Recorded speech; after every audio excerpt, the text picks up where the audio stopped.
Welcome to this Zentangle Quickie. My name is Heather Hartwick Gladden. I'm a certified Zentangle teacher.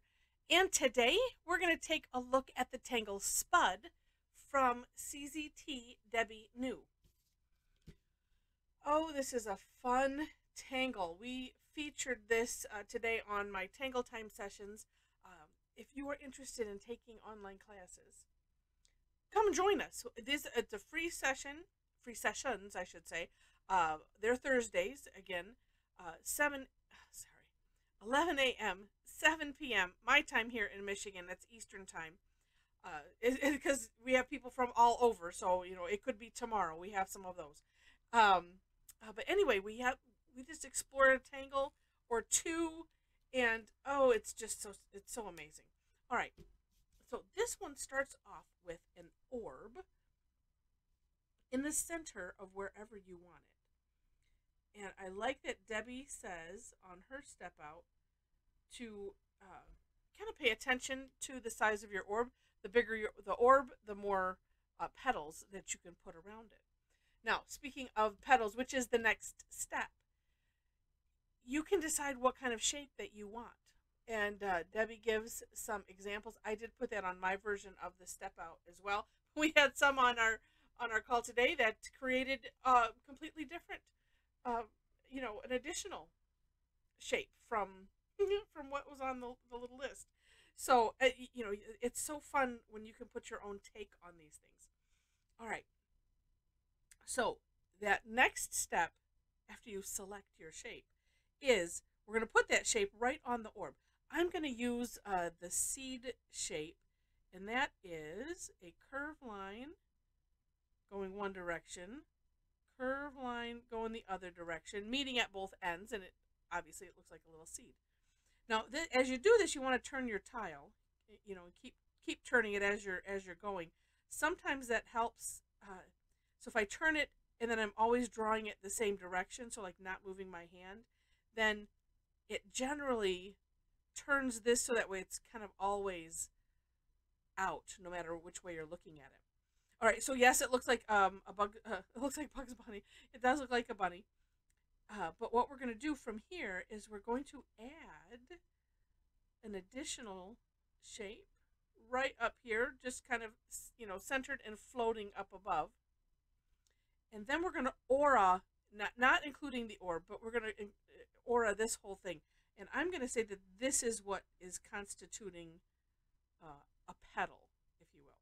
All right, so I auraed this seed, and then I kind of come down. I aura, like, as I said, coming up, and then a little bit coming down. I have trouble auraing this shape when they're combined.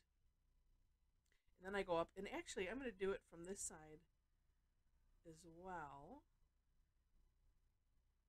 just because sometimes, there we go, like that. All right, let's do it again. I was not paying, I tried to glance and make sure that you were not just seeing my hand, so let me try that again. So hopefully you weren't, but I'm going to try it again and pay more attention. So this, say minus the orb, this I believe is what she's calling a petal. So what we do from here is we're going to repeat what this, on my version of the step out is steps 2 through 4. So we're just going to go all the way around. All right, so let's see. Okay. One of the things with these pens, this is an 01 micron. Oh, 01. You want to keep it straight up and down as much as possible, so that's what makes it a little tricky with this. I have my camera tilted so that way it can grab that tip and I can keep it as upright as possible. But so I apologize if I ever am hiding the work here. I don't have a real fancy setup, so someday. All right, so like I said, we're gonna just continue around.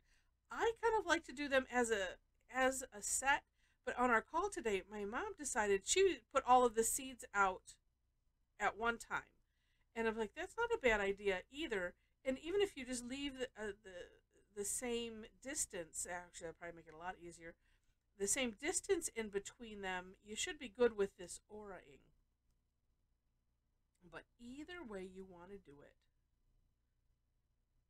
or you come up with something new, right? It's whatever works for you. And that's why I like to share multiple ways that it could work for you, because one thing might not, but something else I say might work for you. And if it helps you to enjoy your tangling more, then mission accomplished on my part. Let's see if I can at least, I think I can get 4 in here.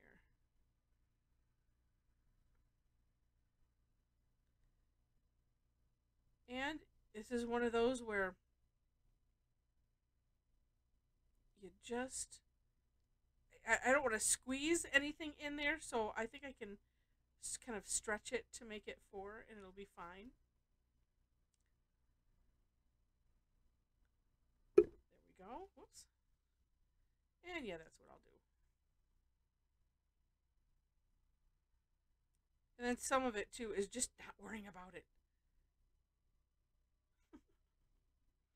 All right, and then sometimes I want to forget the floating one and I start auraing. But usually when I get to here, I'm like, wow, something is missing. And then I... All right. And then I'm like, oh yeah, there it is. Okay, let's put that in there.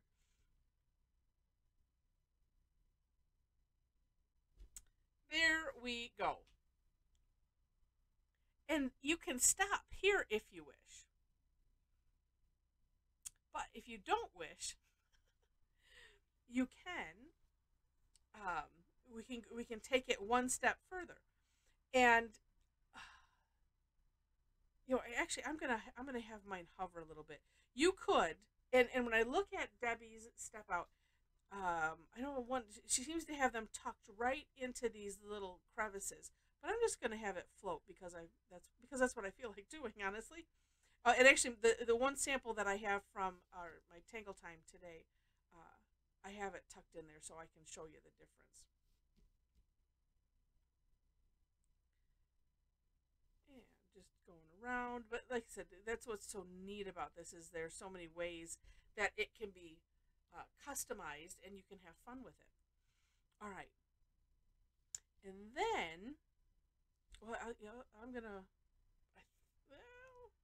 Well, let's see. How did I do this? Oh, that's what I did. So you can simply, if you want to aura this in, you can. Ooh, and I'm going right to the edge of the page. I'm starting right from these, like so. There's some other things you can do, and I will show you those. I did them in my sample. I think that this is how I did it on my version of the step out. You could also just leave them like that if you wanted to. That's the fun thing, right? You do what you want. Alyssa, your hashtag. Hashtag I do what I want. All right, so shading. And so I'm just going to do some simple. Oh, you know what? I'm going to try. No, I'm going to try something different. Yes, it will be simple. But this was something I was thinking about. Now, some things you could do. You could. Oh, and I'm very tempted. Oh, maybe. Some things you could do. So all of this aurad section, if you wanted to fill all of that in, or you could even do that with shading. You could do that and leave these as holes. I'm very tempted. Very tempted. You know what? I have another one that I started. I might finish it that way. Because that might be neat. But, so a traditional way, I would do seeds, and I just want to see what it would look like because I didn't do it on my other ones, is I put a little graphite at the top and the bottom of the seed.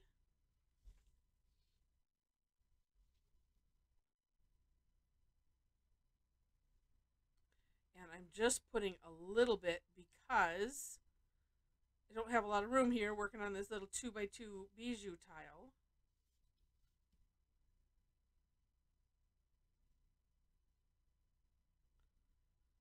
Okay. And then we'll spread it out. Because I was thinking that it might look neat. I'm being very careful. Oops, look at, I left one out there. I think I need a, ooh, this is a little thinner. And look at, there's some left on here. Ooh, lots. I didn't even need any graphite on that one. I'm just bringing it in towards the center.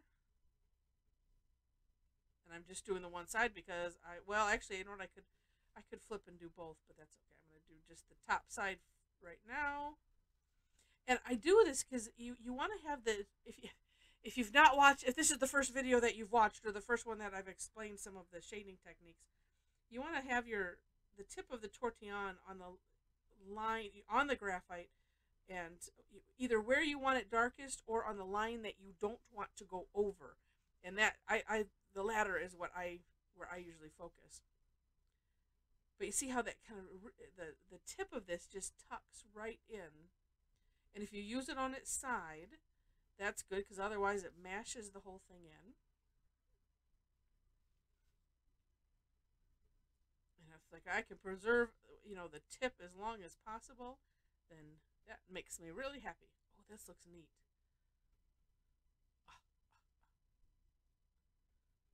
I was thinking about this in the sessions, and I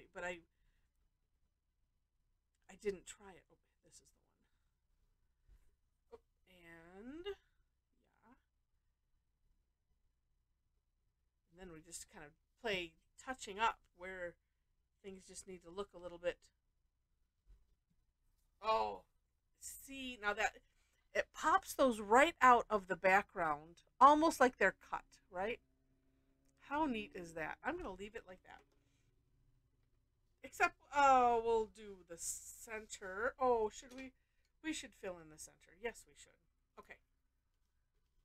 So I'm going to do that. I'm going to put a nice size orb right here.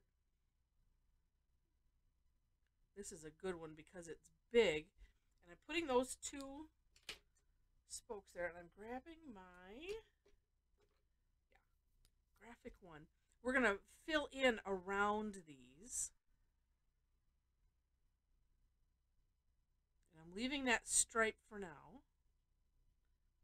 So if you don't have a white gel pen, or you don't like and you get frustrated with the white gel pen having to compete with the black ink.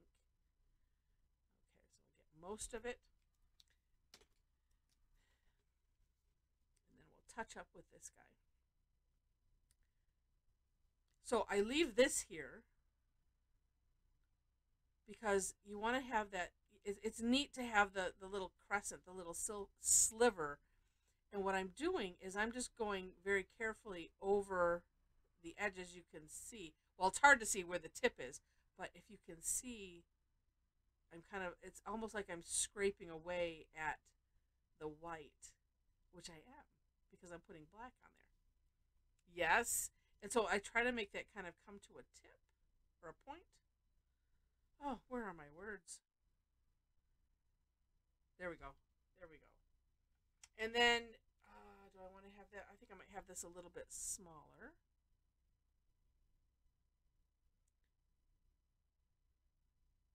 But yeah, so I do these bigger than I think, so that way I can come back and adjust. Oh, that's neat. That is cool. It's nice. I like to have a bit of contrast in there, and it's neat to create that, you know, little shiny gem.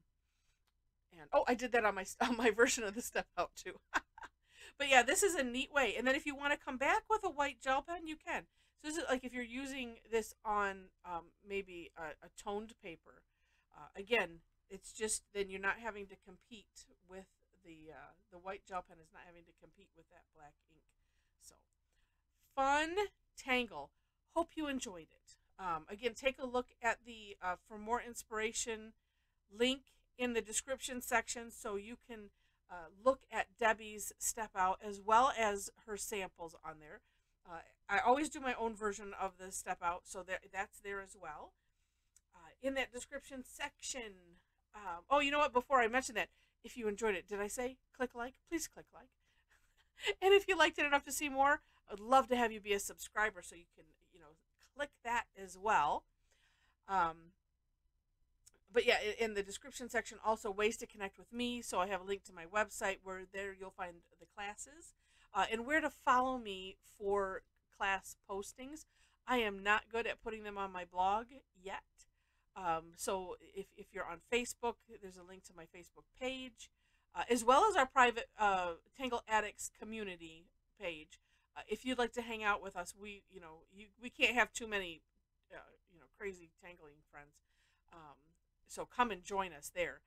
Um, yeah, so on my website, there's a several places that I post the classes, and that's safer for you to follow that. But do follow my blog as well, because I post the replays for the sessions when I get them done, and and other just interesting things. A daily tangle. That's what this is going to end up being. So I think that's it. Oh, and wait, there's more. I sit here talking about the classes and such, and then didn't bother to share with you what I did. You could see it on that front, on the opening picture. But so this was from one of the sessions. I was using a prepped tile, and just had fun with the blues. This one I used the flux shapes and had them hovering. And one of the neat ideas that Debbie had on her step out was to do like a partial aura here. So this is like here's the original petals, right? And so here do a partial aura, and then dotted above the additional shapes. And I thought, oh, that's just really, really cute. So I did that. And then on our PM session, I did similar with doing that partial aura and coming around. This one I did the seed shapes, but I had them tucked in between the petals, if you will. And I thought that turned out neat. So it's just neat to have your choice. So this is the seed shapes, right? These ones are hovering. These ones are tucked in. It's just what look do you want? And it's just what a fun and versatile tangle this is. So much fun. So with that, thank you so much for watching, and I wish you happy tangling.